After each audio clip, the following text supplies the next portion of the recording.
Hello there, and welcome to Pink Milk, your Star Wars podcast for us superfans. And those of us who are forced to listen to them. Today is someday, and someday we're spanking Pink Wookiees. Spanking Pink Wookiees? That's right, I think you might be into it. Get ready, it's time to drink up! Drink up!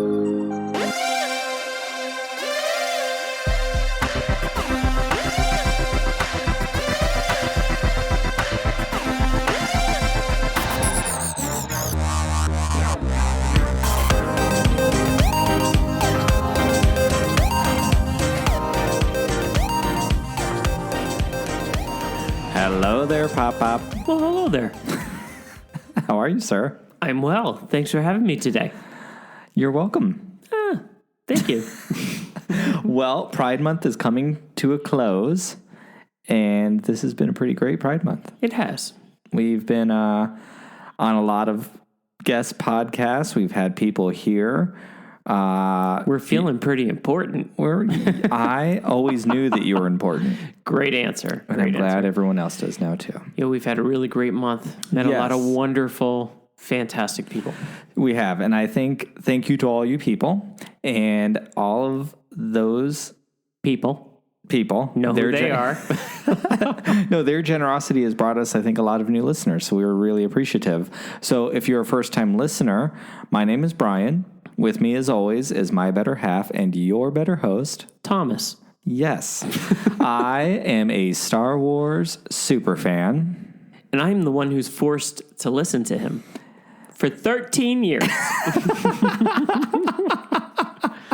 Actually, it's 12, but we always round up. So I never really know how long we're together because our entire relationship, you have been rounding up, so I'm confused.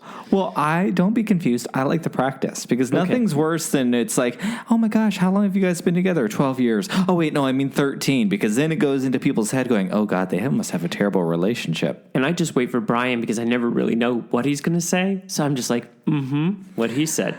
So if you ever meet us IRL and I say a different number, I will not mind you calling me on the mat. And say, no, we've been listening to your podcast and you've only been together 13. Wait until I start rounding up with the number of children that we have. No. Not after these quarantine times. We're going to keep the number 3. We're holding steady. Can you imagine families out there with more than 3 kids? Yes. We know one very well. Oh my God. Well, yeah, your sister. She has 5. Thank God they're older, though. Can you imagine? What if we had 5 kids? Yeah, but she wasn't saying that when they weren't. No, but she didn't live through quarantine. No. Can you imagine if we had a 4, a 6, a 7, an 8, and a 10-year-old? No. I'm not sure this podcast would still be in existence. I'm not sure if my ring would still be on my finger. I'm just kidding. Of course it would, because my husband's wonderful. But good answer. It's, yeah. Anyways, we are not here to talk about family and marriage and rounding up. We are here to talk about Star Wars. And we are here to talk about Star Wars with our special guest, the Pink Wookiee. And the Pink Wookiee, we're very grateful to him. Originally, he's here in our home state, and when we first started organizing all of this, we were hoping he was going to be live in studio with us, and because Arizonans, sorry, all of my fellow Arizonans, you're stupid, and put your fucking masks on. Literally, what a bunch of idiots. And you know I don't ever talk like that, but you got to be kidding me. All because, and now we're going to be on our way back into quarantine thanks to... All those people that were too good to wear a mask. Well, it starts at the top, and our idiot upstairs doesn't want to wear one either. We'll just leave it at that. Yeah. Anyway, wear a mask. I have always tried my best, especially with our presidents, to always feel that they wanted what was best for our country, no matter what, even if I agreed or did not agree with them. That lifelong ambition is being tested. Just wear a mask. We'll leave it at that. Put a fucking mask on. So, Brian, tell us about our interview today. Well, our interview was really great. Tom and I have had several discussions the last few days because, like we just said at the top, we've Can we just talk as friends? Can we all just talk as friends? So here's the deal. We had an awesome interview. Is that what you'd even call it? I would call it a digital hangout. Okay, we had a digital hangout with the Pink Wookiee, and audio-wise, we have done everything that we can to clean it up. And when I say we, I mean Brian. And I did because we know that I don't touch anything. I did something I never do. I sent it off to another company to try to help it out. So we're going to ask for your patience. It's really a great time. We had such a great time, which is why it kills me to even scrap it. That's why I don't want to scrap it. I think we should just air it. Let you know when you hear ringing. It's not your ears. It's the podcast. And if this is the first time you're listening, go listen to another one after this one, because this one is great. And I think it would be disrespectful to the Pink Wookiee to not. He took his time and we worked all hard at getting, the time coordinated. Honestly, it's took a lot of... It's not fair to not air it. So. He took a lot of time out of his schedule to make sure it happened. Mm-hmm. Like I said, we were originally going to all meet here, then we didn't, and he took a lot of time to figure out how to record digitally or virtually. And he was a great guy, and we had so much fun. I want to share it with you. And I do think we've been chit-chatting, the Pink Wookiee and I post, and there will be a live... in studio with us here at some point once all of our fellow Phoenicians put your fucking masks back on your face and we can get out of this. Then I'm going to stand in the background. I'm going to make this ringing noise. This way we keep consistent with all the Pink Wookiee interviews. We'll put a pencil sharpener in here. I need to get one of those. Anyways, I would suggest personally listen to a different episode first so you can hear. Well, only if it's your first time. Only if it's not your first time. Honestly, it's a great episode. He's a great guy, and we had a lot of fun. He's interesting, thought-provoking, and it's worth your time to listen. And I'm super excited because neither one of us. I mean, imagine if you're listened. Tom's. This won't surprise you, but if you're a new listener, Tom is not into cosplaying, and I'm not a cosplayer myself, and the Pink Wookiee, imagine, is a cosplayer. So we actually had a cosplayer here to chit-chat with, and I think there may be a new cosplayer in the room with me right now, possibly, maybe. Speaking of possibly, maybe, after you listen to this, listen to Bjork. Listen to her album debut. How random. Great. No, possibly maybe. Bjork.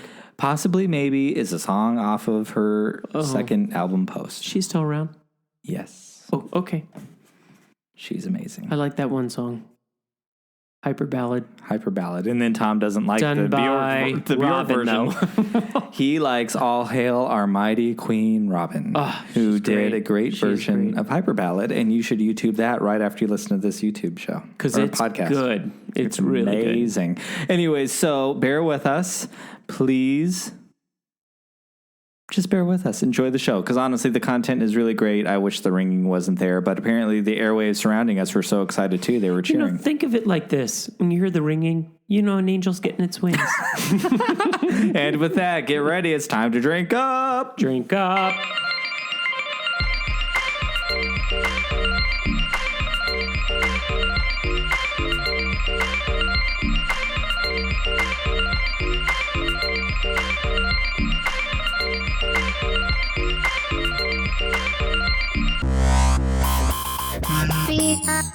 Well, welcome to the show, Pink Wookiee. Hey, I'm super excited. Thank you. Adult conversations, I love it. Yes, all of us, we were just doing quick chats right before we hit the record button, and it's been really nice. None of us have been able to speak with adults outside of a Skype call for months. Absolutely. Darn you, COVID-19.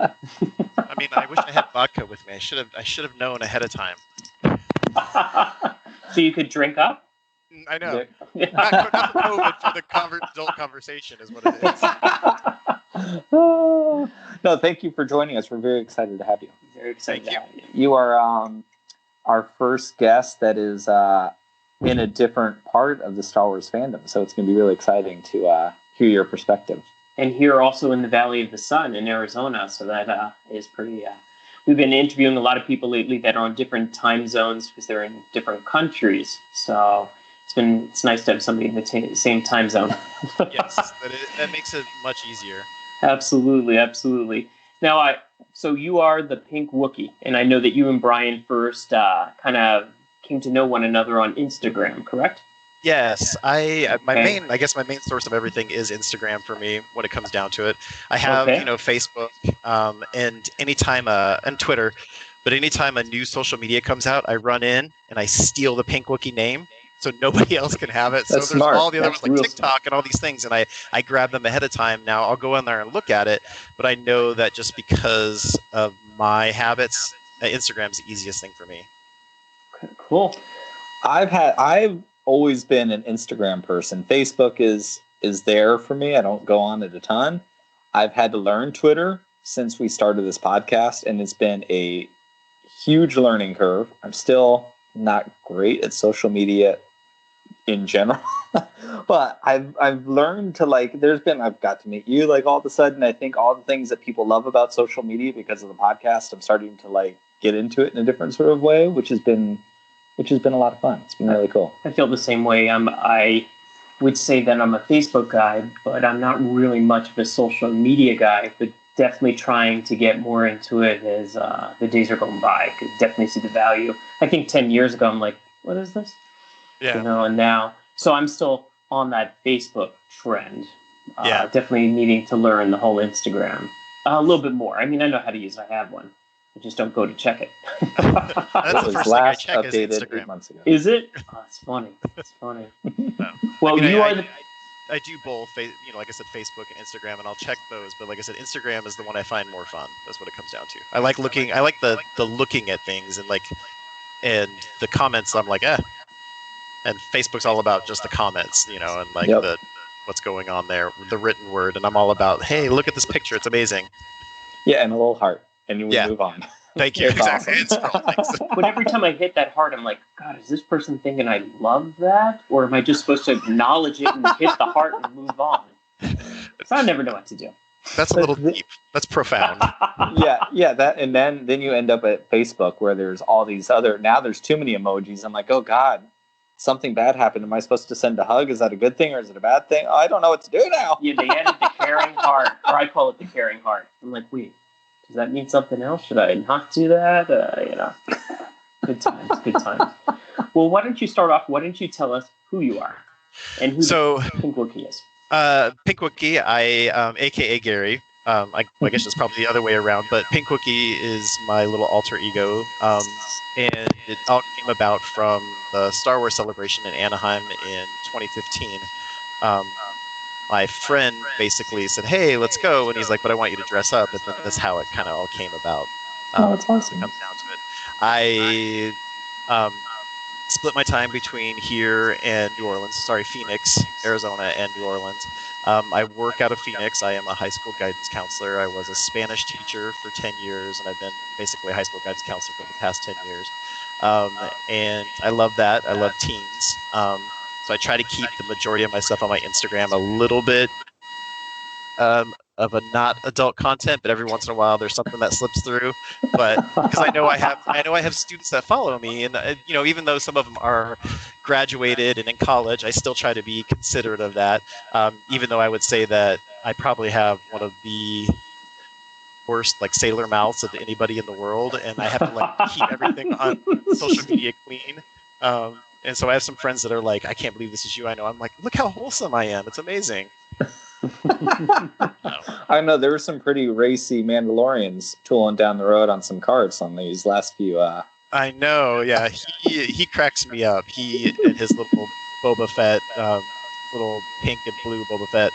The funny thing is that I'm really just the workhorse on that one. I'm just pedaling and going, but it's fun. It's been a good outlet for me and him to get together. It's a friend of mine from New Orleans, and I have a trike and a trailer, and the trailer has a sound system that you can ride on it. So he'll jump on the back and we play music and just drive around New Orleans, and people video us and they love it. So that's so awesome.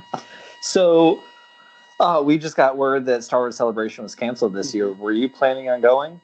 I wasn't going to go this year, but if they do open up tickets for the following year, it's back in Anaheim, and I like going to Anaheim a lot for cons. It's one of my favorite places to attend. So That's awesome. Yeah, I'm really stoked. I've never been to a Star Wars celebration before. And that will be 2 years from now. Yeah, 2022. Okay. I've been to one Star Wars convention, if you want to call it that, back in 1996 was the only time I've ever been to a Star Wars convention, which I don't know if I could even say it was a convention back then. Mm-hmm. But I have done San Diego Comic-Con a few times, and I've done Phoenix Comic-Con many, many times. So I know that we have met in person, some in your costume. Oh, okay. I was like, yeah, I've seen all of you walking around, which is always a highlight of the con. It's really fun. Now, is there a group of you that does this, or just you?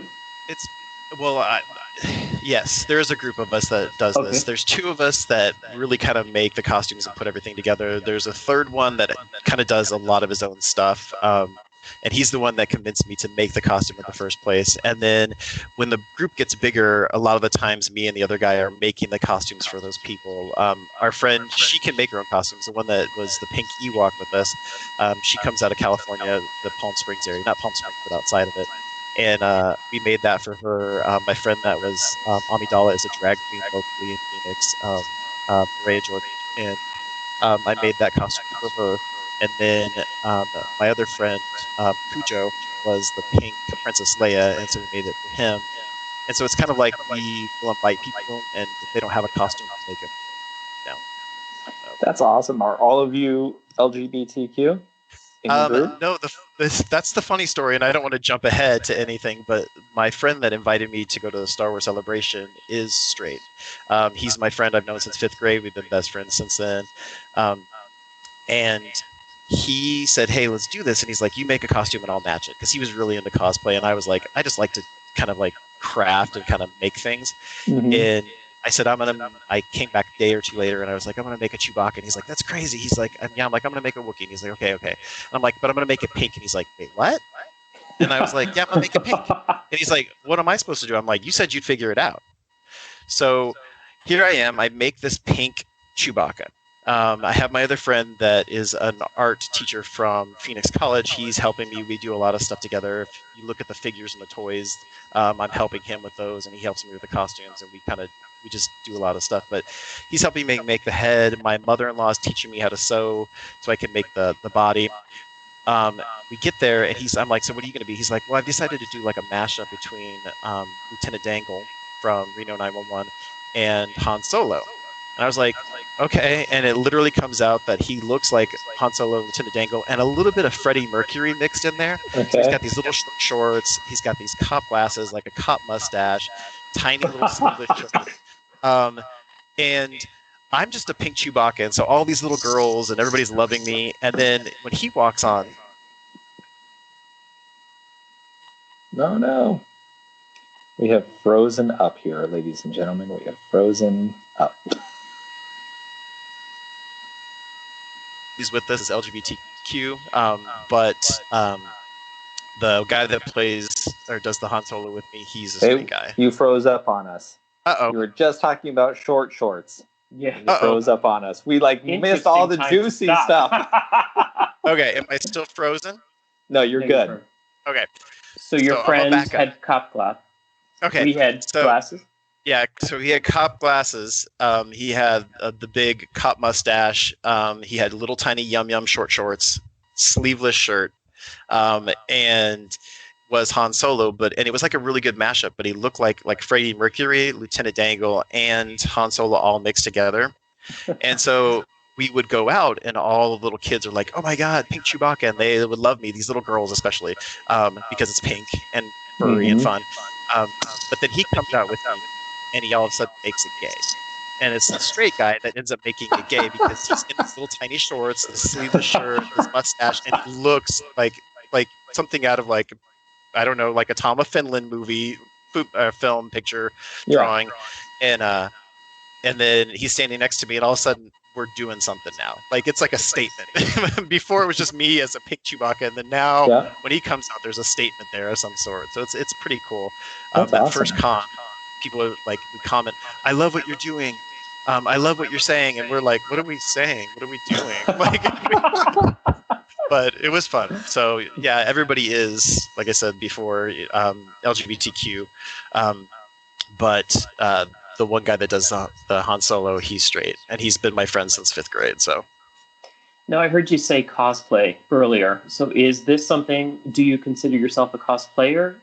I think I have to admit that I'm a cosplayer because of everything that I do. I kind of feel more like a costumer more so because I think literally I usually only do the Pink Wookiee, and I have a few other things that are costumes that I'll do for like Mardi Gras or this, that.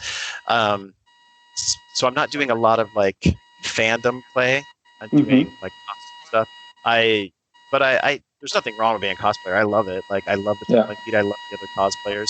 I just know that I get stuck in my fandom, and I'm like doing the same thing. I'll do something else. Star Wars. Something else. Star Wars. Yeah, that's awesome.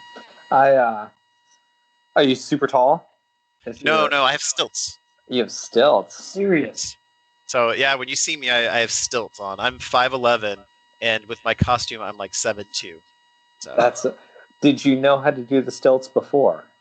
I did. I feel like I your love it. And then I'm getting other things now. So when I was younger, there's so many stories. When I was younger, I was taking a group of students to learn circus school. And I got there, and the people that were teaching circus school knew that didn't know, but they saw that I could do all these different things. And so I ended up being able to juggle and walk the tightrope and do stilts. And I was really good at balancing. So I learned all these different things from them. And I even got to go and work with them in the circus for a bit, especially when they were here, when they were in St. Louis. And then they offered for me to run away with the circus. But I was literally at ASU trying to get my secondary education degree. And so I did run away with the circus, but I can do a lot of like circus arts type stuff, especially when it comes to balancing is my thing. So the stilts are pretty easy. I had other things that came down to it, but like I knew how to do stilts before I actually did the costume. That's so awesome. I think that's awesome. What a crazy life. I love all these experiences. That's really rad. All right, so I have another question for you that I've always wanted to ask someone who does, who is behind a costume. Yeah. What's going on behind there? I mean, how do you feel? Do you feel your personality is very different behind the mask, if you will, than you are in real life? I mean, what's going on? You mean my Wookiee drag? Yeah, because we've talked about this before, because Brian, we've done Phoenix Comic-Con for years. Brian participated in that. I would go, and I was like, God, I envy all those people that are behind all that. They seem to be having the most fun here. I have a blast. I think there's a couple different things. One, I'm usually with my friends, just having a good time. Two, the costume is popular. People love it when it comes down to it. I stand out, this huge pink thing walking across the floor. I would say that I'm pretty outgoing. I think the only difference is I mentioned before that I normally have like a very dirty sense of humor. And then when I'm the Pink Wookiee, I'm very wholesome. And the other thing is that, I can do all of these things and I'm excited and people don't realize, but the entire time I'm under the mask, when they're taking pictures, I'm still smiling, even though I don't need to, but I'm like, hey, look at me, cool. Big smile. And I'm like, because I'm super excited to be doing it, I'm never miserable. And I always feel bad. And this is like just my own self-conscious thing. But when people come up and I'm taking a break and have my head off and I'm sweating underneath this thing and I've been in it for 5 hours and they want to take a picture, I'm literally like guzzling water so I can put that head back on to take a picture with somebody, even though everybody's like, no, you get your break. And I'm like, no, they want a picture. I have to be nice because of that whole, it's the Pink Wookiee. I'm trying to be nice and wholesome thing. But I have a lot of fun, but I can't say it's somebody's different underneath. It's just a different thing. It's not a whole other persona for me. Even though I have to animate more with my body than I do normally. Even though I'm jealous. Awesome. I love it. I'm intrigued. I got to be honest. All these circus skills are coming into play, and something that you probably didn't even think back then. Exactly. It's pretty awesome. We need to get you guys in mass and running around the costume. I think that'd be awesome. I think Tom would live for it. I really, really do. I have toyed with the idea before. I've talked to the 501st and all those kinds of things. I remember back at that Star Wars convention that I went to in 1996, that was like the first time I'd ever seen cosplaying. And I don't even know if it was called cosplay back then. I don't know. But I was like, oh God, this is the coolest thing. And I was hunting around at like army surplus stores trying to build. I was going to be a Jedi Jawa. And I'm very shy. I think I'm reserved in that way. And I'm more of maybe shy is not the right word. I'm like a wallflower, especially when I get out in public places. I love to just watch everything else. And I'm so intimidated by being the center of attention. Here I am on a public podcast. I know. But like when I'm there, I enjoy watching people so much. But I don't know. I can see the freedom. Like I'm telling you, I think Tom. Yeah, Tom would love cosplay. I think if he had a mask. Well, growing up, I was the Easter Bunny once. We had a family friend who I guess was the manager at the Easter Bunny, at Easter time in the mall. And I guess the Easter Bunny canceled. Probably will. But she was my track coach. I remember it now. She was my track coach. So I had to be pretty young. And they needed somebody just for one night, last minute. And I remember I had to be escorted through the mall because the Easter Bunny went through a certain entrance. And I think I was looking out of the mouth, but the head was this big. It was kind of crazy, but it was interesting. But I would have... It's not the same. I know it's not the same. No. Actually, it kind of is. I was thinking about the same thing. Have you guys ever gone to the McCormick Railroad Park where they have the little trains and all that stuff? Mm-hmm, mm-hmm. Okay.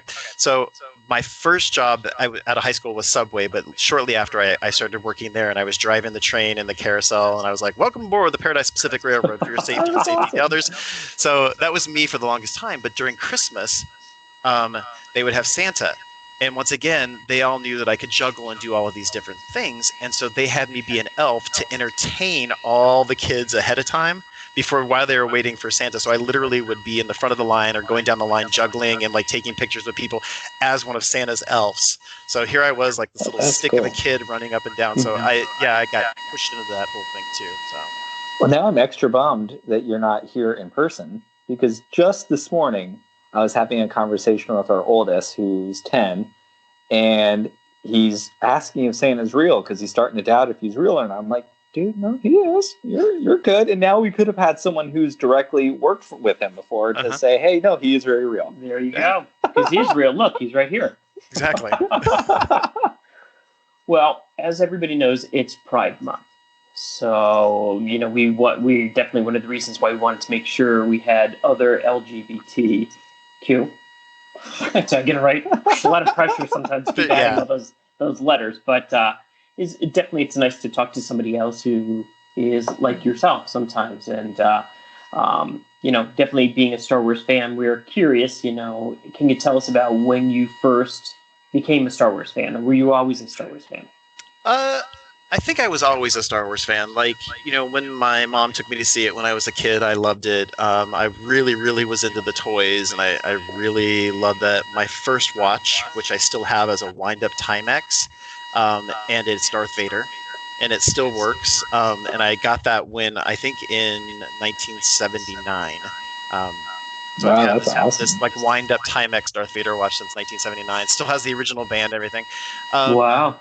So it was early on for me when it comes down to it. So I've always kind of been, because of the movies, and they did a really amazing job of that merchandising and getting the toys out there. So therefore, as a kid, those toys are what I wanted. Like during summer, I would save up the pennies and the dimes and the nickels or whatever anytime I could, and I would get to go usually once a week and buy a new toy.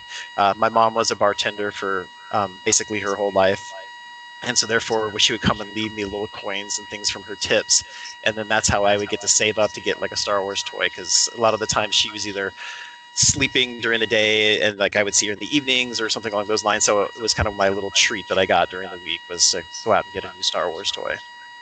So. Don't tell like kids that because they're going to want a new toy every week. No, that's so great though, because I think those of us, even probably, well, maybe the prequels too, like the prequels in the original trilogy gang, the toys played such an important part of our fandom. Yes. I think it sounds like the same for you. Like I can't separate the two. The movies, I grew up with them on VHS. I'm of that age. I saw Return of the Jedi in the theater, but I grew up with these movies on VHS, and the movies and the toys, they're all part of the same memory. I don't even know if in my head I can separate them. And it's interesting now with kids who are younger, growing up with the sequel trilogy, and toys aren't just in general what they used to be. Yeah. The Legos are there, but kids don't play with toys the same way.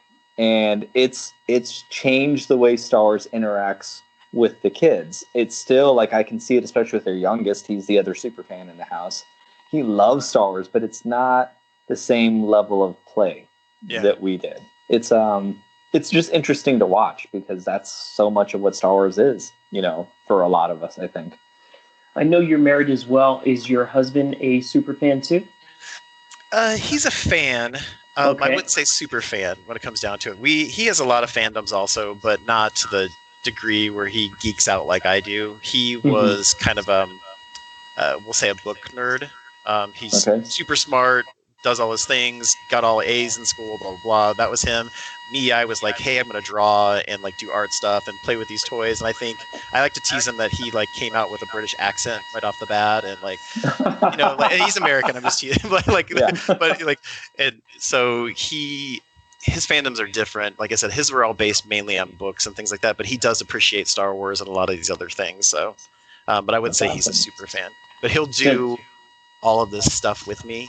I will say, even though I know there's a lot of turmoil with Harry Potter right now, I'm a huge Harry Potter fan. And one of the things that he's done for me is that, like, there was a year that the costume pieces and pieces of the set were traveling around the United States, and they weren't coming to Arizona. So he took me on a secret trip to Seattle to see that. And then that's awesome. For my, can't remember what birthday now, like 38, I don't know. One of my birthdays, we went to London, and I got to do the touring of that whole thing. And it was actually on my birthday that we went to the Harry Potter studios out there. So it was pretty cool. That's so rad. Wow, that's awesome. That is really awesome. So he is not a super fan of that stuff, but he will indulge me, if that makes sense. Yeah, no, that's really awesome. Makes perfect sense.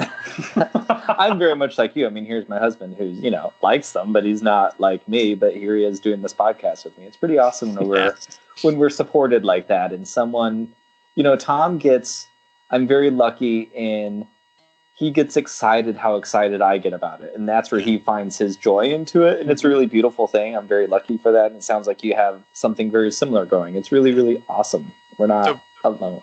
What are you a fan of, Tom? Like, what's your fandom? I don't have one. Isn't that terrible? I wish I could say, I'm a little of everything. But I've often actually had this conversation with Brian, and we have been really working hard to push our kids into having a hobby. I look back and I don't think I ever really had a hobby. My career is something that I'm a realtor. So I've always been into real estate my entire life. So maybe that was something, but I don't have that super fan of anything. Matter of fact, a lot of the times it goes in my ear and out the other kind of deal, which is sad, but nonetheless. So I live vicariously. And, we talk about this a lot of time with guests because that question very often comes up. And I'm a little of everything. There was no book series. There was no movie series that you were like, you had to see when it came out? Had to read? Pink Wookiee. I'm starting to feel bad about myself. No. I'm like, I'm okay with what that. kind of addiction can we get you is what I'm thinking. Well, I loved wine for a while. My husband told me it was a hobby, but then he went ahead and he ruined it for me.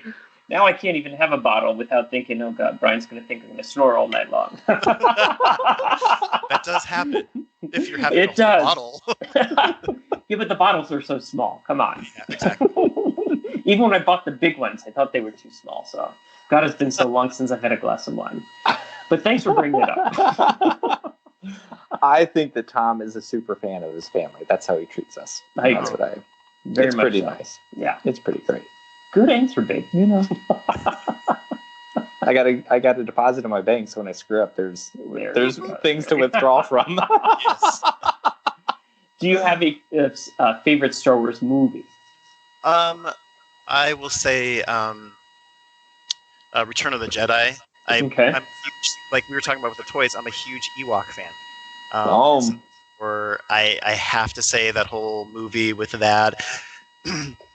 being that they were these little tiny fuzzy bears that actually could compete against the Empire and did well in their battle, and they that whole thing. I love the underdog story when it comes to all of the things that I read. I love the underdog story, and I felt like Ewoks were the biggest underdog during that time, so it was pretty cool. And plus, they were cute. I was like, I wanted every single one of the toys and all of that. So, but I think that's probably the reason why. It's so funny. I'm actually working on the thing right now because I love Return of the Jedi as well. It's my favorite movie, I think.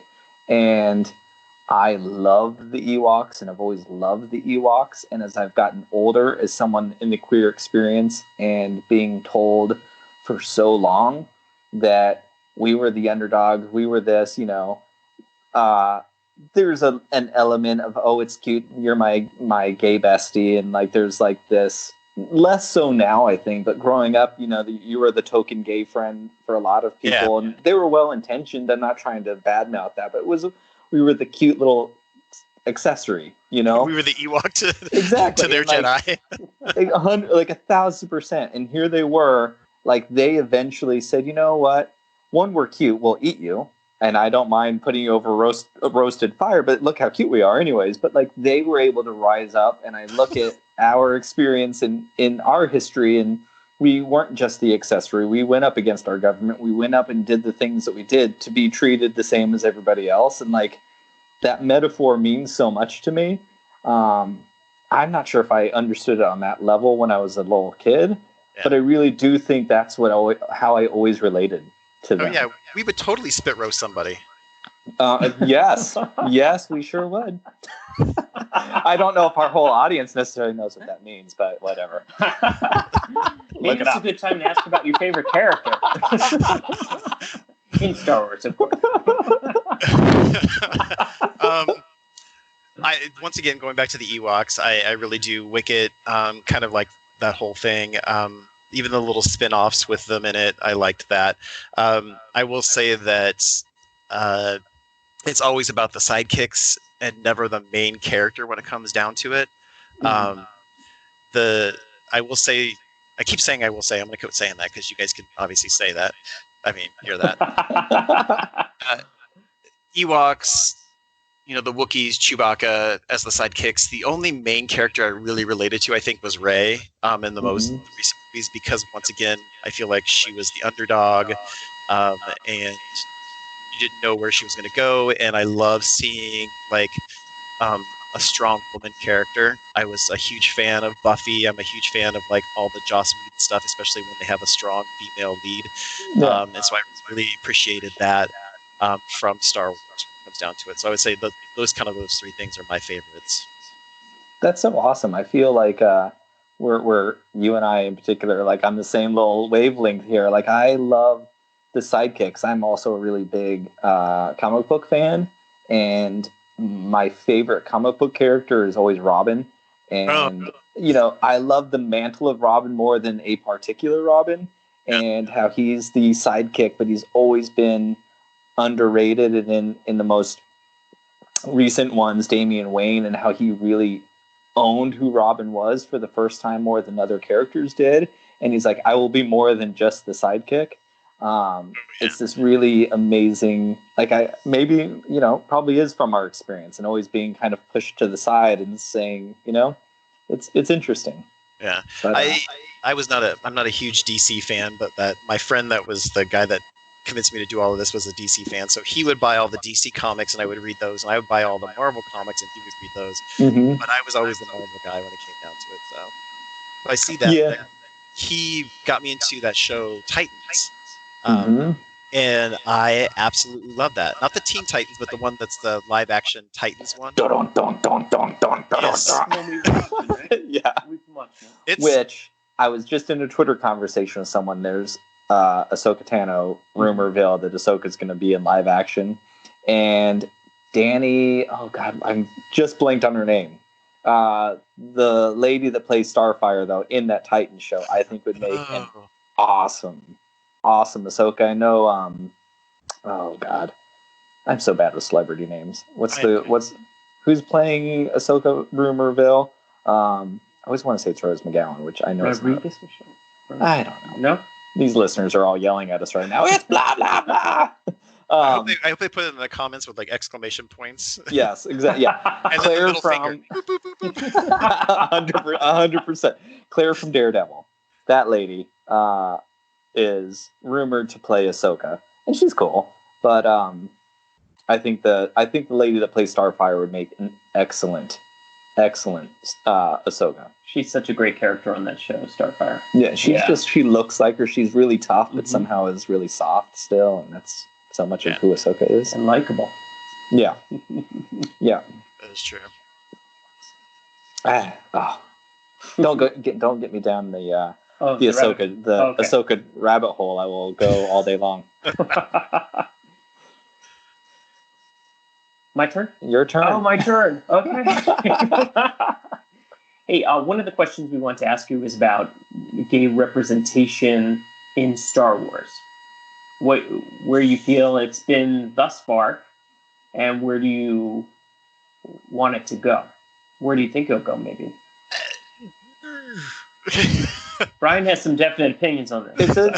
It's a tough pill to swallow. We just had someone on the show, and I really like what they said, because we can only speak to us. A lot of times as a minority, we're asked to speak for all LGBTQ people, which is again, probably comes from a good place, but we can't do that. We can speak to our own experience. But I would even say in this last few months, there's been quite the upswing of conversation about Poe and Finn, and people being really upset that they took that away from Poe. So I kind of like it's also Pride Month, which is probably why it's there. But like it's really in the conversation right now. Yeah, I would love to see some representation. Even if not for myself, just once again for youth, because that was the biggest thing for me as a kid. Not seeing myself on the television was a big thing. I always feel, and that's why, like, when I'm at work, I'm an out gay man at work, and I'm an out gay man because of that representation for the youth. And I think that's the biggest thing for me. It was why I would like to see it.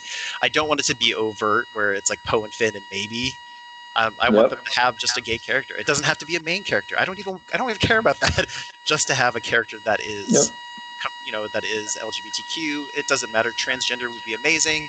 I would love to see that within the Star Wars universe. Will it happen? I don't know. It just depends on the writing, and where they're going to go forward with this. I don't know if there's going to be another trilogy of something that's, I don't know. I honestly don't know what's going to happen with it. Would I like to see it? Yes. Does it need to be a main character? No. But really, it's just representation in general. I think it just needs to be out there. Literally out there. So funny. I think we're, again, kind of there in a way. Like, if it's main it's one of the things I love about Luke Skywalker is, for this past few weeks that we've been talking about things, this question obviously is up a lot. And I feel so much that Luke Skywalker I keep comparing him to Spider-Man. And Spider-Man can be anybody. Spider-Man had to wear a mask in order to be anyone. And Luke Skywalker didn't have to wear a mask, but he's still kind of for everyone, because he was written so loosely that anyone can identify themselves in him. And I think that's part of where his strength comes from. So in Star Wars, I like these big main characters being loose enough. And that's one of Star Wars' greatest strengths to me, is we can relate to anyone we want to. And then there's these side characters that sometimes get more specific, that if you want to go find your little navigate your way to a certain side character, you can do it that way. But you've got to dig in deeper for that if you want real specifics. But in the mainstream Star Wars, the movies, now TV, I think they're looser than that. And it's one of the things that I find myself personally really beautiful about Star Wars. It's really, really nice. It's really nice, actually. Sorry. No, I was gonna say, one of the fandoms that I've gotten into with my Star Wars thing is that I've joined a Mardi Gras crew in New Orleans, and it's the international, or the intergalactic crew of Chewbacca's. And I've really gotten to know cool. It's amazing. Like, I really wish I could get everybody to join this and be part of it, just because It's a loving, huge group. The people that lead it are amazing people. But I meet more and more people through there that are just open-minded, whether they're gay, straight, trans, lesbian. I've met all of these people through this Mardi Gras crew, through this community where you see all these different, that was, white, cis male dominated type of situation, and then there's all these crews that are all female, and then there's our crew that is just pretty much every single person through fandom. And yes, they hail the Wookiee, so all hail. That's awesome. And it's amazing, but these people are putting that fandom in. I don't know how to put it. They're taking that fandom and giving it to everybody. And that's what I really like about this. And they literally allow any fandom in there. I mean, it goes from Star Wars to Pokemon to there's another group, my friends that rides around with me. He has a crew that it's called Qi'ra for the sci-fi, and so he literally just takes he takes everybody in under his crew. But there's like all these specific things, and they're just a loving crew. And it usually starts off carnival season in New Orleans. It's usually the first parade, and it's amazing. So if you ever get a chance, it's one of those things, or look them up. Intergalactic Crew of Chewbacca's. And they've taken that perspective that you were talking about, where they are allowing people to be who they are through their fandom, and then letting people see that, because we parade right down, in the French Quarter. Well, this is the first year that we got to go to the French Quarter, but literally everybody's drunk and excited, and then all of a sudden here comes a huge drag queen dressed as something down the middle of the road, and it's everybody loves it. So. That's awesome. Wow. Yeah. It's been so exciting speaking with you about this whole world that, like, I am attached to, like, comic book conventions and stuff like that, and seeing it, being very aware how important it is, and cosplay's a really important side of fandom that I am not remotely attached to. I've always kind of wanted to, but I'm just so, like, shy that I'm like, I don't know. Like, I get so intimidated. I've been there so many times. I've taken cards and almost send on the email, and then I pull myself away because I just get overwhelmed and intimidated, I guess. Like, all this, it's so exciting. The community that is within the cosplay world is really awesome. And I feel, at least from the outside, it seems so supportive of one another. And it's this, it's really pretty cool thing. Yeah. I find it really community, there's up and downs, but I find it fascinating. I'm sitting here thinking, wow, I wonder if I could do that. Who would I be? Can you turn Tom into a pink Kylo? Oh, we already have one. Oh no. Well, let me see. Who could I be? If it was, I don't know who listens to this, but anyways, the name for Kylo is very racy. But he didn't actually get to walk this year. It's a friend of mine also who was he walked with us in Chewbacca's last year. He doesn't do the cons with us yet. I think he's a little bit shy, but he loved the Chewbacca's with us last year. And so he made a costume this year of Kylo Ren, but it was all pink and it's all ready to go. But he's opening up a bar in Phoenix. And so the bar was supposed to open at the same time that Chewbacca's was happening, and then COVID happened, and so they've been putting it off. So hopefully their bar is opening up sometime eventually here. But so there's a Kylo already. So we have to figure something different. We had an Akbar. We already had an Akbar. Yeah, no, the Akbar is great. I've met Akbar. Yeah. At Phoenix Comic-Con before. I got to think who Tom could be. I want a full-on cover-up. I don't want anyone to know who I am behind there. I want to have that anonymity. I think Tom could be a pink Quarren. Mm-hmm. What's a squid head, Tom? A squid head. I don't even know who it is. Should I look it up right now? Look it up right now. Yeah, I think, yeah. We'll have to figure it out, yeah. That'd be fun. I want someone that people are going to love and want to come up and take my picture. I think that'd be cool. Yeah, Quarrens are pretty rad looking. We knew somebody years ago who did, he was Darth Maul. We won't say his name, but God, he was good. Yeah, he was amazing. He was a great Darth Maul. That's the other thing. Like, I don't know how to sew. I don't know how to do any of that. I'm like, I'm not worthy of being in this. It's so, like, it's not the thing. That's not how my mind works. And that's like some of my friends can sew and some of them can't. Everybody's walked with us has always wanted to do it, and so therefore that's why we're willing to make the costumes and do all these different things for them when it comes down to it. So, is there a pink Max Rebo? Ooh, not with me. I could rock a pink Max Rebo. Like a 2-2 piano, 2-2 organ. That'd be pretty rad. How does that translate though? I don't know. Like, could you walk and be Max Rebo? Well, it depends. We have to push you? You could be the Kenner version of Max Rebo, which I think is now canon, with legs and a diaper. Yeah. Or you could be the original puppet Max Rebo who walked on his hands and played with his hands, but he only had 2 limbs, and he kind of sat on this weird rump thing to play the organ. So I don't know. How about Pink Mandalorian? Oh, we kind of those are out there. But I'm thinking Tom would make like a good little like pink like Salacious Crumb, like yes, and we can have like pink frogs in a jar that you can pull them out of. I'm telling you, people love that Salacious Crumb character. Like, it's just the most hilarious thing in the world, and you could just run around and act crazy. It'd be amazing. I could do that. We are on a podcast, so no one's watching Tom open up his laptop to see who Salacious Crumb is, because he doesn't know who it is. Not a clue. No. Wait till you see. A Wakavian monkey lizard. You said somebody that people would love. I'm telling you, they love that little creature. So it's a big seller at the Disneyland or Disney World. Whoa.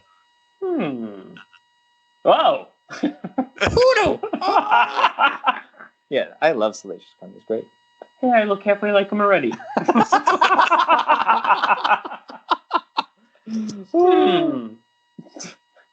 Yeah. Maybe a Salacious Crumb. Tom's a little devious. Yes. No, awesome. I like this. Can you do this? Can you make this? Oh, yeah, that's easy. Really? Yeah. You know what? I may have found my calling. So they sell those little things, right, at Galaxy's Edge, right? You were saying? Yeah, I couldn't remember the name of the land. I just went, but we talked about that. How about a pink Hondo Anaka